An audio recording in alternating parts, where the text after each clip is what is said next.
Hello, everyone. Good afternoon, good evening, good morning, wherever you're watching around the world. Thank you so much for joining me to another Saturday with Power Query. Sorry, I have been away a little bit. So I'm back. So thank you so much for joining me. Okay, today I want to show you one of my favorite techniques when working with nested tables. Okay, so I'm gonna start sharing my screen. Just let me move around here and let me present. Share screen. Perfect. Excellent. Let me hide this. Hi, Mark. Thank you for being here. Hello, I miss you guys. Thank you. Sorry, I have been away, but as I said, I'm back. Back with Power Query. Excellent. Okay, so today the goal is to get this little pivot table with the branch and the total per branch. So let me show you how the files are. Here I have on my desktop, on my folder demo 2023, April 8, I have my folder branch reports, and I have four files. We work with these files on November 1st. So today is a big change to the technique that I presented back then. And here we have Adele. Thank you so much for being here. I really appreciate you are joining me here too. Thank you. Kasim, I'm here. I promised to be here on Saturday. So here I am. Thank you, Kasim, for being here. Rashid, thank you so much for being here. I'm very happy that you all are joining me on this. Here is Saturday. So thank you so much for joining me during your weekend. Thank you. Perfect. So these are the reports that we have. Here we have Daryl. Thank you so much for being here. Thank you. Hi. I don't remember seeing your name before. I'm sorry if I did see it before, but thank you so much for being here. I really appreciate it. Mike, mis taquitos. Bring me my taquitos. Thank you. Oh, I'm jealous. Una cerveza. Hey, here we have 15 degrees today. After having minus 15, now we have 15. So enjoy your beer, Mike. Thank you so much for being here. Excellent. Okay, here we have, oh, William, thank you so much for being here. Thank you. Hi, I'm very happy you guys are joining today. Excellent. So we have four reports. This is branch 3. As you can see, we have title. We have some lines before the title of each column. So the first line has the title of the report. And then in this case, row 5 has the title of the columns. Some of these reports will have empty columns. The name of the columns are random. What is very important with this technique that I'm going to show you today is that all of the reports will have branch, section, subsection, item group, reporting director, unit cost, units, and percentage of overhead. The thing that I just want for this example is the unit cost, the units, and the branch. I want to know how much is the total cost per branch, let's say. So for that reason, I really don't mind not having other columns, but in your case, just make sure that the columns that you will work with are included in all the reports, okay? So as I said, I have 2 empty columns here. I'm gonna close the report. This is branch 1. This one doesn't have any empty columns, and it has the columns that I need, okay? So I'm gonna close this one as well. This one has 1 empty column here, and it doesn't have a title, okay? So I'm gonna close this one as well. And now this one has the empty columns between the unit cost and the units. I'm gonna close this. And this is the result. Let me see if I show all the reports now. Yeah, this is the only one left. So this is the goal, just to get my total for my total cost per branch. So I'm gonna open this. An unexpected error, of course. So let me close this part and let me just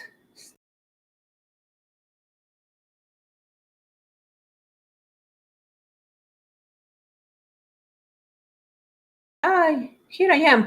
Okay, give me 1 second. I don't know what happened, but I'm gonna start my Excel again. Perfect. Okay.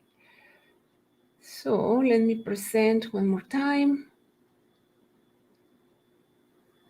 And here.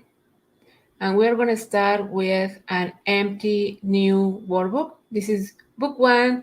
If you want to open a new one, doesn't matter. You can press Control N to open a new workbook, or you can click. I have an icon on the top of my screen with to create a new workbook.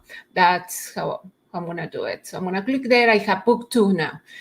So we're going to start from this blank workbook. I'm going to go to Data, Get Data from File, from Folder. I'm going to bring all the files. I'm going to bring the folder where all my files are saved. And that was saved in Desktop, Demo 2023, April 8, Branch Reports. That is the folder where I have all my reports. I'm going to press Open. Here, the navigator will show me the content of that folder, Ctrl+C+ to zoom in, and here are my 4 files, and they are in a binary form. So I'm gonna select transform data because they are not ready to combine, they are not ready to load. I need to work with them first, and then later on I will load the result. So here my query is called branch reports, the name of the folder. I can just change the name, double click on the name of the query or the name of the name of the query, or I can also change the name here where it says query settings on properties. I can change it there, and I'm gonna say solved live. Enter. And you see that the name is here now and is also here. So Ctrl+C+ to zoom in so you can see the name here and the name over here as well. Excellent. So the first thing that I'm going to do, I want to make sure that I won't have open files included in my query. So in order for me to avoid that issue, I'm going to make sure that the name of my files are not going to start with that tier, like kind of wave that goes in front of the name of the file. So I'm going to go click at this arrow just beside where it says name, and I'm going to say text filters, and does not begin with, and it does not begin with that tier.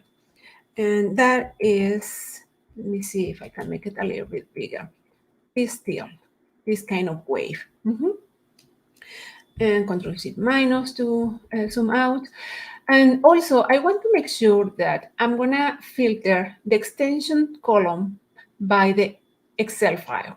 So I'm going to click actually in Advanced.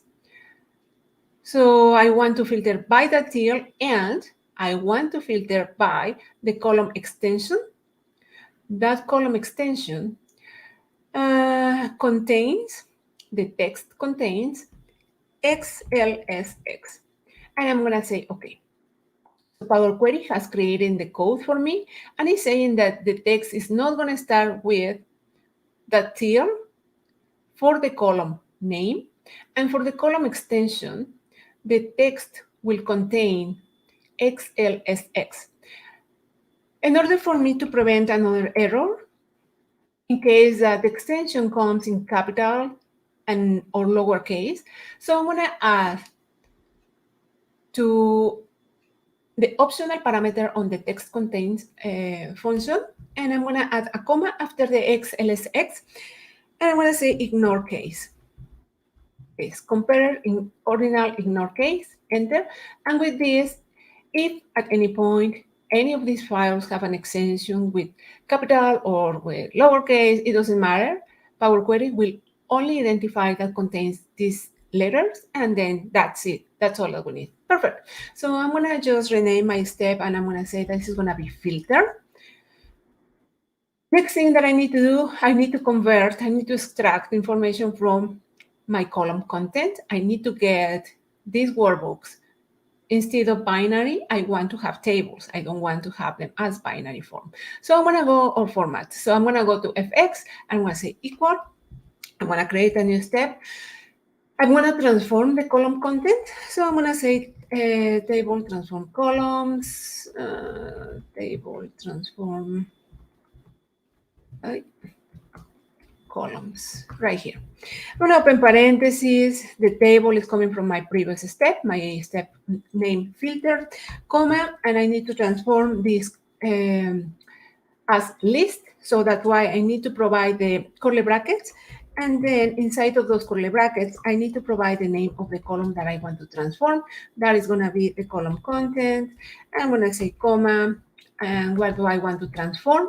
So I want which operation I want to process in that column. Well, what I want to do, I want to get the information from my Excel workbook. So I'm going to say Excel workbook here. I'm going to call that function right here. Open parentheses, I'm going to provide the underscore. That means that I want Power Query that looks into every single line from my column content.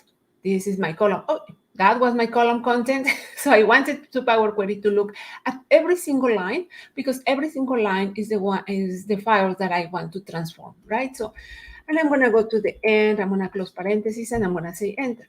Now you can see that it doesn't say binary, it says table.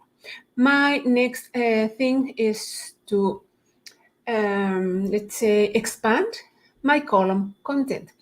But at this point, I won't need any of the other columns. I really don't need them anymore. I just want to work with the content of my column content.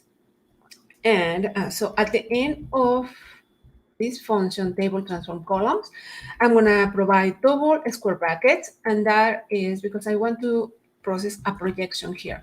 So I want to keep only one column to tell Power Query that this is a column. I'm going to provide the double square brackets.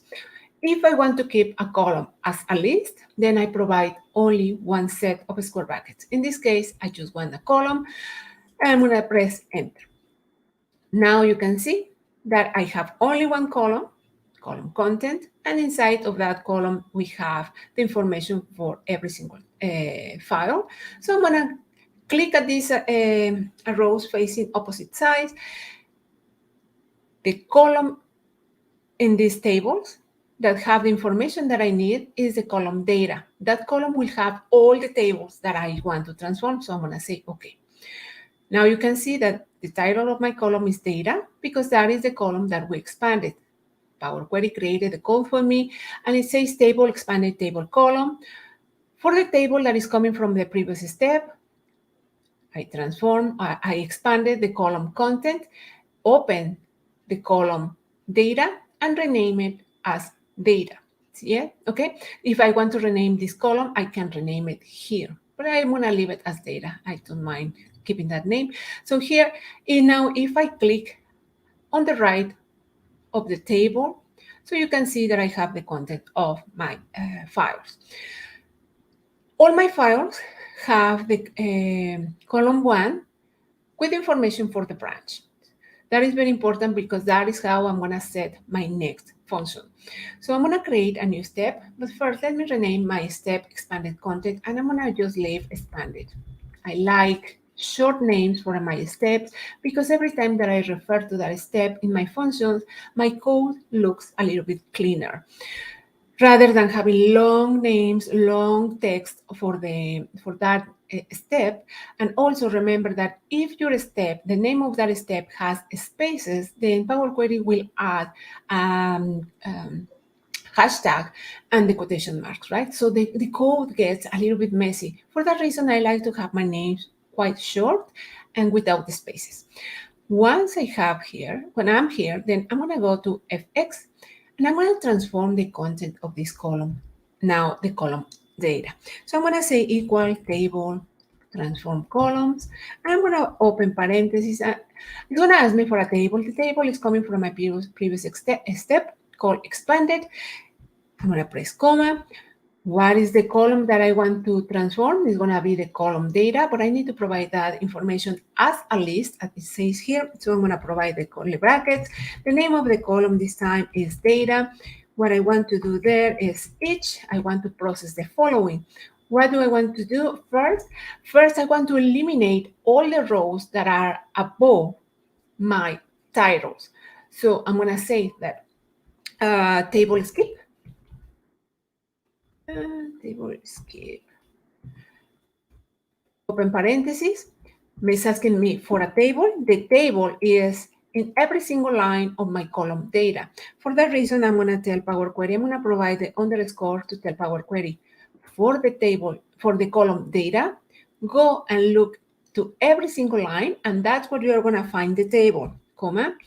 And what is the condition? What do you want me to do when you are there, when you're in the table? Well, you can give to this function a count. You can say, well, ignore the first 5 rows or the 5 rows. But if you have files that have the titles of your columns in different lines, in different rows, then you better give a condition rather than a number. In my case, let's do that. Let's give condition. So I'm just going to say each, I say column 1 does not equal the word branch. And I give that in quotation marks, inside of quotation marks, because it's a text. I'm going to close parentheses. I'm going to press enter. And let me expand this one a little bit here. And now you can see that we have eliminated. Let me move this one a little bit here. Perfect. Now you can see that all my tables have no empty rows on the top, and the first row is the name of the columns, okay? And now that I'm here, ay, Alejandro, hola. Thank you for being here. Buenas noches. Gracias por estar aquí. Hola. Okay, excellent. Now, the first line is the name of the titles of my columns. Now I can promote headers, right? So I can use that function. So I'm going to start working inside of my table transform columns. And I'm going to say, after this each, I'm going to press Shift Enter to go to the next line. I'm going to say let, and we're going to work with one nested let. And I'm going to provide the name of this variable. Remember, inside of the expressions let and in, inside of that, we are going to have variables. The variables are going to have values. These functions that we provide to each variable, these functions are going to return the value of that variable. So after the parenthesis that is closing the table skip, I'm going to press Shift Enter, and one more Shift Enter. So I'm going to provide, I forgot to provide the comma at the end of my first variable, because I'm going to provide a second variable. When I am done, my last variable won't have this comma. That is what is going to indicate Power Query. That is the end of this calculation, and now I'm ready for the expression in. Okay. So in this case, I'm going to say b equal, and I'm going to say table promote headers, and it's going to ask me for a table. Well, the tables are every single table on column data, which is the result of my variable A. So this A, I want that value, which is all these tables, and that's why I provide that A here. This is the last variable that I have, Shift Enter, and I'm going to say in. I'm opening this calculation with my expression let. I'm closing this calculation with my expression in. And I want to bring the result. I want to bring the value of my variable v. And keep in mind that my last variable doesn't have the comma, and after the in, I need to provide a result. The result is the variable v, and then we have the closing curly bracket. We have here the open curly bracket, and here we have the open parenthesis for the table transform columns. That's why you are seeing that we have the closing curly bracket here and the closing parenthesis here. I'm going to press enter, and now we're going to see the content of our tables. You can see that we have every single file with the correct headers. even for those empty columns. Remember that some of them will have empty columns. Here, this one, I think this one doesn't have a title, but the column is completely empty. We have seen different techniques on how to delete dynamically these empty columns. Today, I really don't care about them because I am focused only in specific columns. As I said at the beginning, I just want the column branch, unit cost, and units. So what I'm going to do here on my formula, on my function here, on my formula bar, sorry, let's say my tables, as a result of the table promote header, have everything that I need. So I'm going to make another projection there. I'm going to provide double square brackets. I want to keep only the column branch. That's the first column, comma. I need to open a new set of square brackets. I want to keep unit cost, comma, and I want to keep units. And let's see what we get. I'm gonna click at the check mark over here, and now I can see every single table will have only 3 columns. And that's why I like this technique quite a bit, because regardless of the information that you have in your tables, regardless if you have those empty columns or not, as long as you have the columns that you need, you can just grab those ones. And because we're working with nested tables, this technique works very well, okay? So, table escape inside. Yes, I can do that, Rashid. Yeah, that is a very good point. I don't need the nested lets statement. You should table escape inside promote header function. That is a very good point. However, I really enjoy having the lets and end, and also it helps us to practice. But you are very right, because instead of doing this, let me duplicate my query. I'm going to right click and I'm going to duplicate my query. And let's say, instead of doing this lets and ends, I could have done what Rashid says, and I could have say over here, table promote headers. There we go. I'm going to open parentheses. Give me 1 second. And I can say branch. And then I can keep only the branch units and unit cost. I can get rid of the in and this. And let me see if I didn't miss. Yeah, I missed something. Probably this part. No, I'm missing something else. Table promote headers. It should work. Branch. I did something wrong. Let me see. H table promote headers. Token expected. So data H. Just give me 1 second. But I know what you mean, Rashim. Let me see. Oh, yes, how I did it before. Token expected. Data H table promote table escape H.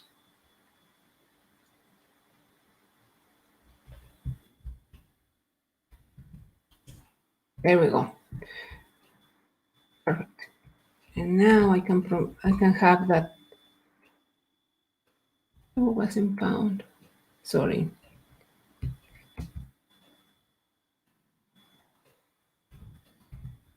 Right here. There we go. Yeah, this is how it should be. Okay.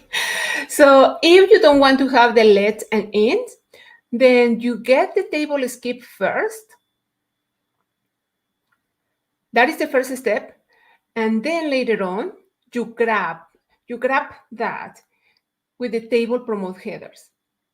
And then you do your projection, and then you close your curly bracket, and then you close your parentheses for the table transform column. So you can do this without the let and int. However, I really like the let and int. so I just visually, I like to see it quite a bit. Okay. So never knew I was using variables like this. Makes the code look really clean. That's why I like it, because it looks like every single step is a little bit more clear to me. However, I have used this, as Rashid said, I have used this quite a bit. And if I'm the only one using the query, I don't mind. I really find it useful and it's faster sometimes. But if someone else is going to look into my query, if someone else is going to use this, so sometimes it's just easier to have the let and in. So another thing that you can do if you want to nest or if you want to grab some of the functions, so you can maybe just make the code a little bit more easier to read. So it's very clear what you are doing in every single step. Let's say, what did I do there? I just want to do this. So kind of something like this, just to make sure that people are going to understand what you are doing. But just keep in mind that it gets a little bit too much. So maybe I'm giving too much spaces. I don't know. It's just make sure that the way that you are going to process your information, that the way that you're going to process your functions, is going to be easier to read for others when you have to share this information with someone else. And also for yourself. Sometimes we do the queries, we work with them, and then suddenly, why did I do there? And then just it's easier to see a little bit the steps that you are taking. Okay. So, but yeah, you can do this for sure. Thank you so much for that, Rashid. I really appreciate it. So I know, yeah, I totally get it, but it worked. So there we go. So matching. Yes, functions are nice for avoiding all the parentheses matching. Yes. So, but it worked. So I'm very happy. I'm very glad it did. So perfect. Now that we have the columns that we need, I really just need to process. And here is when the let and in come very handy. Because once I have this information here, I'm going to press comma because I'm going to provide another variable. What I want to do now is multiply the unit cost by the units so I can get my total cost. So after my variable v, let me see. And just, sorry, I'm going to just show this question. I'm going to just, let me just remove this here. Perfect. So Kasim says, we can put comments as well in variable approach. That is correct. We can put comments. Let's say if I can put comments on my variable b, I can provide double backlash.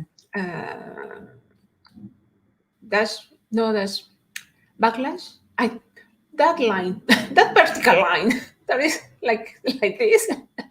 So you need to have two of them, and you're gonna say this is to promote first line as headers. Okay. So I'm going to click at the check mark, and then I have my comment. If I go to view or advanced editor, I can see Control Shift plus, so I can see my comment over here. So just make sure that you put the comment above. Okay. If you put the comment below, it's not going to, it doesn't stay. I don't know why, but it doesn't stay. So you put your comment above the line that you are commenting on. Okay. And in this case, because everything will be nested, if I put a note or a comment in here, let me see, what is that? There's a point where I was able to put a comment. Properties, I think it's in properties. I right click properties, and here in description, you can also put some comments there. Let's say something like that. Oh, I cannot zoom in. So you can put something like that, and then the comment stays for that step. However, when you have variable like this, it's better to have the comments on every single variable if that's going to be used by someone else. Okay. Oh, wow. Oh, William, thank you so much for that. Oh, very appreciated. Thank you. Thank you so much. Very appreciated. Oh, thank you. Thank you. I do it with, I really enjoy doing this. Thank you so much. Okay, perfect. Okay. So now what I need to do, I need to multiply the unit cost by the unit. Okay, so I'm gonna go here.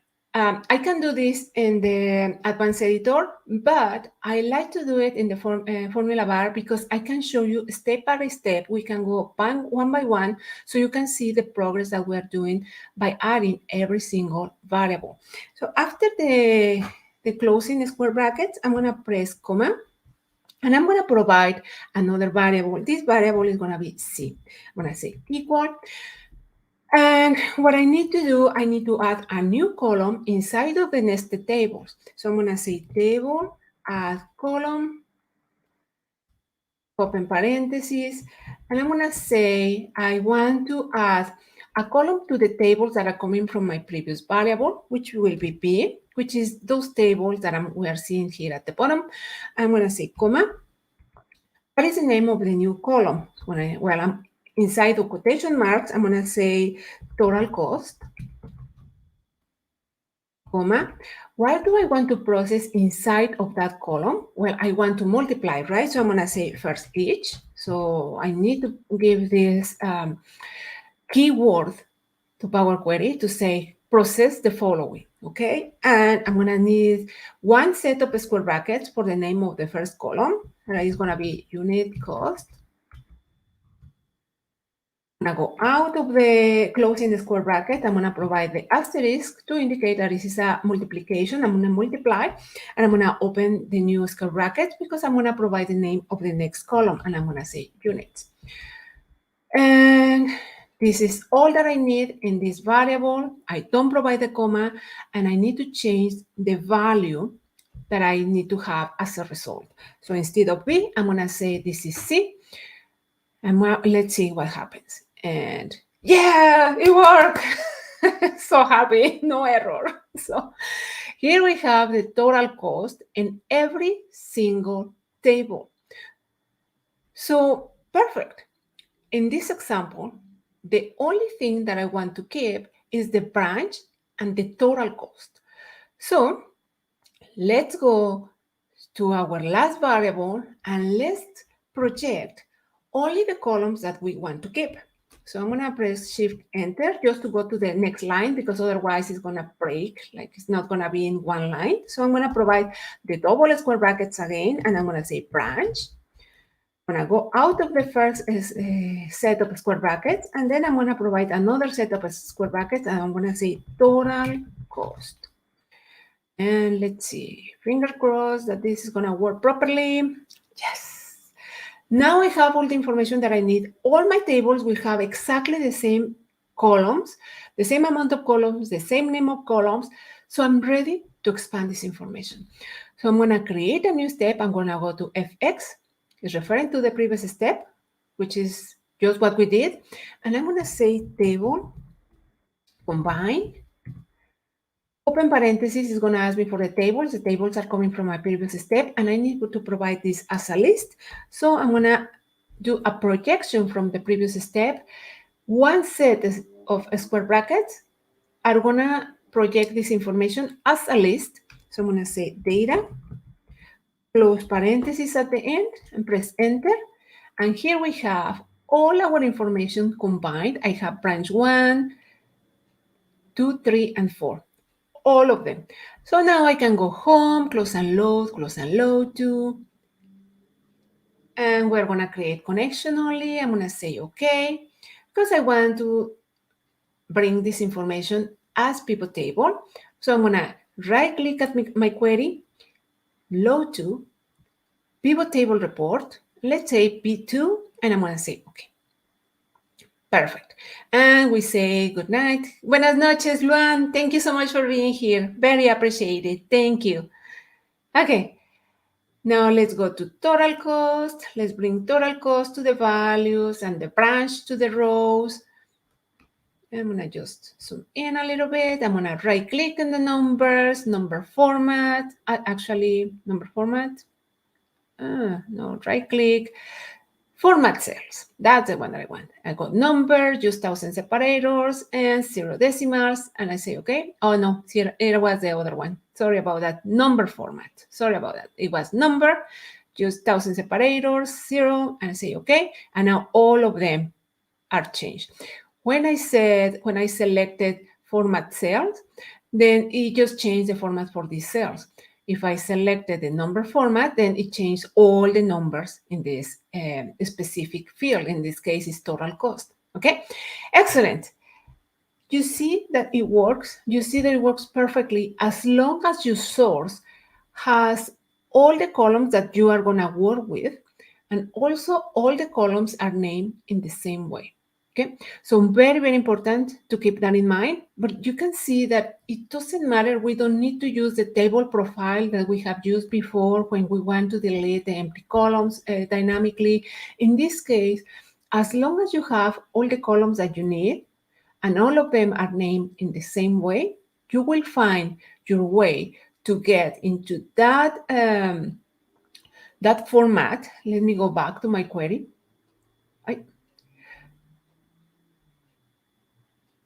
Right here, you will find your way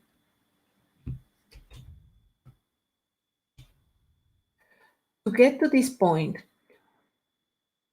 as we did it with our variable A and B. Let's say if I change this to my variable B instead of C,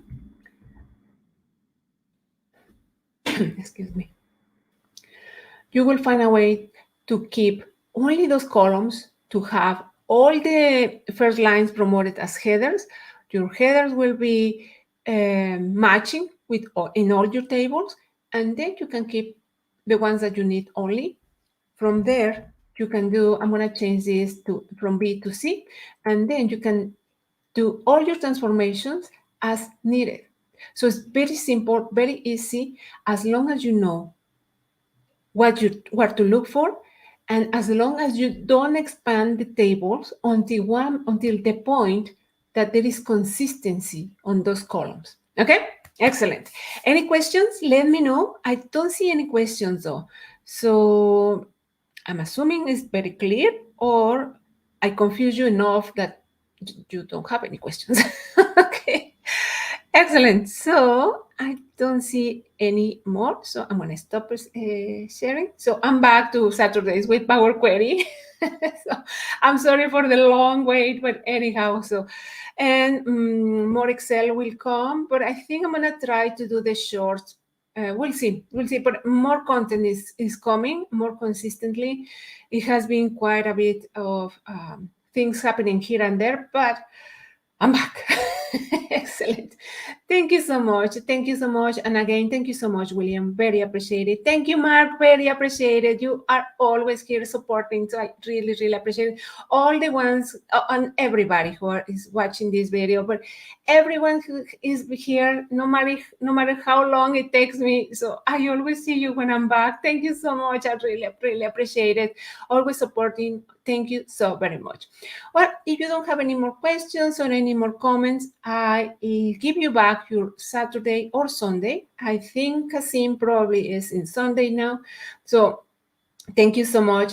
Enjoy the rest of your weekend. The rest of you have a wonderful week, and I'll see you next Saturday. Okay? Thank you so very much. Oh, Rashid is coming.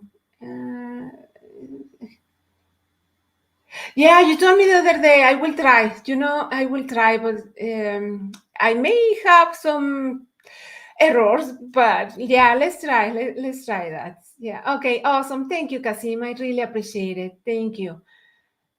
Oh, Alejandro. Sí.